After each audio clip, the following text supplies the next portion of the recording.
कड़ाके की ठंड के बावजूद हजारों महिलाएं, पुरुष और बच्चे श्री नवग्रह पंचक्रोशी यात्रा में भाग लेने के लिए सड़कों पर उतरे। सिर पर गठरी भजनों के साथ ढोल झांझ बजाते हुए ये भक्त नैन्सी बाबा के नेतृत्व में आस्था की डगर पर चल पड़े। यात्रा का शुभारंभ सफला एकादशी से हुआ, जिसमें भक्तों ने पहले श्री नवग्रह देवताओं के दर्शन किए और फिर 12 गांवों का भ्रमण कर 15 किलोमीटर प्रतिदिन यात्रा की। इस दौरान पुलिस कर्मियों ने यात्रा की सुरक्षा सुनिश्चित करने के लिए रास्ते में वाहनों की आवाजाही रोक दी थी।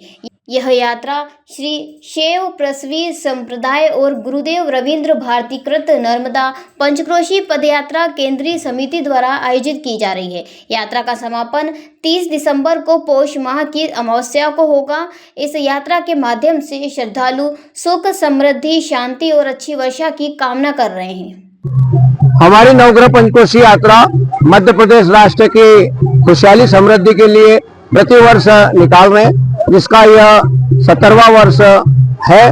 और जैसा कि विदित है कि भारत देश जो है हमारा देवभूमि, धर्मभूमि है और अनेकों यात्राएं निकलती रहती है। उसी इसमें निमाड़ क्षेत्र में एकमात्र मंदिर, या हम कहें कि मध्य प्रदेश का एकमात्र मंदिर नवग्रह मंदिर है, और इस प्रकार का मंदिर अन्य जगह पर नहीं है। और इसी उद्देश्य को लेकर नवग्रह भगवान सभी को सुख समृद्धि प्रदान करें और सभी खुशहाल रहें, अच्छे रहें, इसी को लेकर हमने जो है यात्राएं प्रारंभ की। पंचकोशी यात्रा को लेकर यात्री रात से ही यहाँ आने लग गए थे। कल रात से ही पंचकोशी यात्री यहाँ पर आ गए थे, जिसमें हमने कल रात में जो है वो इस यात्रा के संयोजक संचालक गंगाराम भाई मिस्त्री बसनेर वाले, उन्हें वो जो हमारे बीच में नहीं है, उन्हें कल श्रद्धांजलि अर्पित की। और जैसा कि सभी को सर्व विदित है कि हमारे बीच सियाराम बाबा डेली भट्टान, जो एक देव पुरुष या हम कहें देवता स्वरूप संत, उन्हें भी हमने जो है वो कल 15वां दिन उनका था मोक्ष का, उन्हें भी कल हमने सभी भक्तों ने मिलकर श्रद्धांजलि अर्पित की। और इस अवसर पर एसडीओपी महोदय और थाना प्रभारी महोदय भी हमारे बीच मौजूद रहे। राजेंद्र कुमार शर्मा, सचिव केंद्रीय समिति। वहाँ बने रहते हो, क्या कहना है आपका? मैं इसलिए कहता हूँ कि जो नवग्रह भगवान सबको सुख शांति मिलेगी और सबको अच्छा मिलेगा। कितने साल हो गए नवग्रह पंचकोशी? ये 17 वर्ष हो गए। कितने गाँव का दूरी तय करते, कितने किलोमीटर चलते? ये हम चलते हैं 15 किलोमीटर एक दिन। आज हम रुके हैं विश्राम नाझिरी बंधु बाबा के स्थान पे। यात्रा खरगोन के नवग्रह मंदिर से निकलती है, समापन कहाँ होता है? ये सामान से यही होंगे।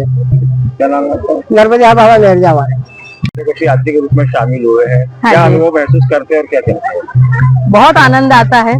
हम जब इस यात्रा में यहाँ से निकलते हैं तो बहुत सारे पुरातत्व के मंदिर हमको मिलते हैं और साथ में प्रकृति का आनंद भी हम लोग लेते हुए चलते हैं। हर चीज का अनुभव एक अपना अलग होता है। और साथ में जब हमारे साथी होते हैं और सुबह शाम आरती, वंदन, भजन, पूजन होता है, उससे जब हम 5 दिन बाद वापस सारे ही यात्री जब वापस घर लौटते हैं अपने अपने, तो एक नई ऊर्जा से भरे हुए रहते हैं। और इन 5 दिनों में वो भगवान सारे जिनको हम कहते हैं पूरे नवग्रह, जो हमारे पूरे जीवन को प्रभावित कर रहे होते हैं, उनसे हम कामना कर रहे होते हैं अपने परिवार को अच्छे रखने के लिए, अपने समाज को अच्छा रखने के लिए, हमारे सनातन धर्म को अच्छा रखने के लिए और हमारे देश की समृद्धि के लिए। और इस तरह से हम बहुत उत्साह के साथ अगले वर्ष कई और संख्या में, इसीलिए संख्या बढ़ती दिनों दिन बढ़ती जा रही है कि सब साथी अपने अपने साथियों के साथ बढ़ते चले जाते हैं, इकट्ठा होते चले जाते हैं। डॉक्टर अनुराधा शर्मा, खरगोन से अपरार पठान की रिपोर्ट। देश के चोटी के बिल्डर्स आज ले रहे हैं बाबजी एएसी ब्लॉक। बाबजी इंडस्ट्रियल प्राइवेट लिमिटेड से एएसी ब्लॉक बना देश के बिल्डर्स की पहली पसंद, जो कि मजबूती में कोई नहीं दूर दूर तक। हमने देश में पहली बार बनाया 5 MPa स्ट्रेंथ का ब्लॉक। देश की 20 लेबोरेटरी में टेस्टिंग के बाद निकली हर जगह 5 MPa स्ट्रेंथ। इसलिए कहते हैं बाबजी एएसी ब्लॉक मजबूती स्टील सी। नीमच से गुना, उज्जैन, इंदौर, भोपाल, उदयपुर, बांसवाड़ा, अजमेर, बीकानेर तक बाबजी एएसी ब्लॉक का बजा है डंका।